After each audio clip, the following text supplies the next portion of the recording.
Just another routine mission. Why do they always say that before a mission? Of course it's routine. You haven't done anything yet. It's everything that happens along the way. The choices you make, the paths you choose, that turn the routine into anything but. Of course, that's how it started. A routine mission, answering a distress call. And look where that got me. We were testing out the Normandy, Captain Anderson's new ship, when the distress call came in. An Alliance patrol on Eden Prime had been attacked. They'd seen something they couldn't explain. And whatever it was massive. I hit the ground with my lieutenant, Caden Olenko. A good kid, loyal, by the book, with a talent for biotics. We came across the lone survivor of the patrol, Gunnery Chief Ashley Williams. A soldier to the core. Tough, disciplined, ready to take on whatever came her way. Ashley joined up with us and took us to the spot where she lost her squad. That's when we saw it. The ship. Like nothing I'd ever seen. It was massive, scorching the colony and everything around it as it blasted away. We followed the path of destruction to an artifact, a beacon left by a long-dead race called the Protheans. The colony had dug it up, and whoever attacked them had tried to take it. Chief Williams made the mistake of getting too close. It hit her with some type of energy. I grabbed her and threw her out of the way. That's when it hit me. Hard. Every muscle in my body went rigid. I couldn't move, could barely breathe. Everything went black. And then I saw something. A vision. Dream. A nightmare. By the time I woke up, we were halfway to the Citadel on our way to meet the Council. I was expected to explain what I'd seen. Anderson came along. So did Adina, our political representative on the Citadel. With those two heavyweights, it seemed reasonable we could persuade the Council that the ship we'd seen was a potential threat, as was the individual behind the attacks. The main suspect for the Eden Prime massacre was a Turian Spectre named Saren. He'd been seen by one of the survivors from the colony at Eden Prime, and there was some evidence to suggest that the ship was connected to Saren. But even Adina's pointed accusations weren't enough to convince the Council. They just couldn't believe one of their chosen elite Spectres could be guilty of something like that. They needed proof, which meant I needed proof. Fortunately, I wasn't alone in my search. Garrus, another Turian, wanted to help. A top agent for Citadel Security. Despite orders from his superiors that he shouldn't get involved, he told me he was suspicious of Saren, and he had some useful leads. More importantly, he was willing to share them. That led me to Rex, the biggest, nastiest-looking Krogan bounty hunter I'd ever seen. He turned out to be more than just a brute. It was his intel that led to a fugitive with incriminating evidence on Saren. The fugitive turned out to be an energetic little Quarian named Tali. A tech expert with a knack for hacking, she'd procured some information on Saren. Evidence that proved Saren was dirty. Tali's evidence proved that Saren was responsible for the massacre on Eden Prime, and that the immense warship we'd spotted was in fact Saren's flagship. But it went much further. Saren was trying to find a way to bring back a race of sentient machines from dark space. Machines allegedly responsible for cleansing the galaxy of all organic life. These Reapers were blamed for wiping out all life 50,000 years ago, including the Protheans, then disappearing back through the mass relays to dark space, leaving no trace they'd ever been. That explained why Saren was after the beacon, and it made some sense out of my visions. But not much else. We couldn't convince the Council that the Reapers were a threat, but they agreed Saren had to be stopped. They stripped him of his Spectre status and gave me the honor of becoming the first human Spectre. My first task? Bring down Saren. Anderson decided to stay behind, giving up his ship, the Normandy. He told me I would need it more than he would. He also pointed me in a direction. Liara, a Prothean expert, adept in biotics, and maybe most importantly, daughter of Benezia, Saren's top lieutenant. And like most Asari, as beautiful as she is intelligent, and born with a unique ability to meld with other species. Liara was able to help me decipher some of the vision the beacon had given me. Nothing concrete, but it gave me some clues. And a new appreciation for the Asari. Her technique for accessing my vision was unexpected, but not at all unpleasant. Ashley was a little concerned about the connection I shared with Liara. As commander, I knew either relationship had the potential to interfere with the mission. I told Liara about how I felt. Apparently, she'd felt it too. But we agreed we wouldn't let it get in the way of our mission. Finding Saren.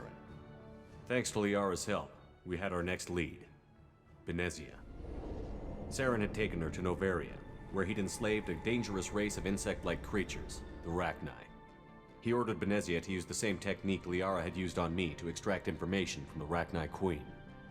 The Queen's drones were everywhere, and they weren't happy. We had to fight through hundreds of them to get to Benezia. By the time we arrived, Saren was gone. With the information. I tried to reason with Benezia, but Saren had indoctrinated her. He had somehow acquired the ability to control people's actions and wills. Benezia wouldn't surrender, and Liara was forced to watch her mother die in her arms. And I was left with an angry, dangerous Rachni Queen to deal with. She claimed her drones would do no harm if I released her. But the Rachni had terrorized the galaxy before. I couldn't do it. I wouldn't doom an entire species for past sins. And the Queen was true to her word. She left and took her army of drones with her. With Saren's top lieutenant dead, he was quickly running out of time and places to hide. I tracked him down at his base on Vermeer, but we soon learned it was more than a base of operations. It was a breeding ground. Saren was breeding an army of Krogan. He'd found a cure for the genophage, a disease inflicted on the Krogan to prevent them from breeding and taking over the galaxy. But the Krogan Saren was breeding were slaves, mindless beasts that obeyed Saren's will. I had to destroy the base, and all its research. Rex disagreed. Violently. Rex wanted the genophage cure for his people. I tried to convince him to help me destroy it, that these Krogan weren't real. But he wouldn't back down. Fortunately, Rex is smarter than he looks. He realized this wasn't the way to help his people, and that Saren was the real threat. When we finally got to the center of the base, I realized just how close Saren was to completing his plan. He was already in communication with the Reapers. Sovereign, Saren's flagship we'd all assumed was just a ship, was a Reaper. It spoke to me, threatened me. I could feel the menace it had for every living thing. It wanted me dead. It wanted us all dead. And I knew it was capable of doing just that. What I couldn't understand was why Saren would help it. But there was no time to think about it. Sovereign knew where we were. We had to destroy the base and get the hell out. I split up my team in 2 squads, sending Ash with one and Caden with the other as a distraction. We had a nuke, and we planned to use it. Before we could detonate the bomb, Saren showed up. We fought. I stalled him to make time for my team. And in talking to him, I realized the truth. It wasn't Saren who was indoctrinating everyone. It was Sovereign. The Reaper. And Saren was in deeper than all of them. He tried to convince me he was still in control, said he found a way to reduce the Reaper's influence, but he was kidding himself. Or believing the lies Sovereign was telling him. Before I could convince him to stop, he ran, leaving me just seconds to extract my squad mates. I tried, but I wasn't fast enough. I could only save one of them. Caden was a good man, and a great soldier. But I had to choose, and I chose Ash. That was the last time Saren would slip away from me. I knew then, the next time we met, one of us would die. With my team mostly intact, we chased Saren and his army to Ilos, a long-lost planet that had once belonged to the Protheans. As we prepared for what we knew would be a desperate fight, I spoke to my crew. We were just one ship, against Saren's growing army. I assured them all that despite the odds, we could defeat him. Liara saw through my words. She knew I was hurting after Caden's death. She could sense my doubts. We both knew this mission could be our last. Until that moment, we'd put our feelings aside for the sake of that mission. But why wait? We gave in to each other, and it was perfect. While it lasted. We arrived on Ilos, close behind Saren. Once on the planet, we discovered a Prothean databank that helped me put the final pieces of my vision together. The Reapers had come 50,000 years ago, and every 50,000 years before that. each time purging the galaxy of life. The Protheans had fought and died, like every species before them. But a few survived long enough to leave a parting gift. The Protheans had discovered that the Citadel was the key to controlling the mass relays. By sabotaging the Citadel, they found a way to close the relays to dark space, slowing the Reapers' return, giving us the time we needed to find a solution to stop the Reapers once and for all. Saren knew this. He was leading his army to take control of the Citadel and re-establish the relays to dark space, bringing the waiting Reapers here to destroy us all. We followed him to the Citadel. It was intact, but heavily damaged.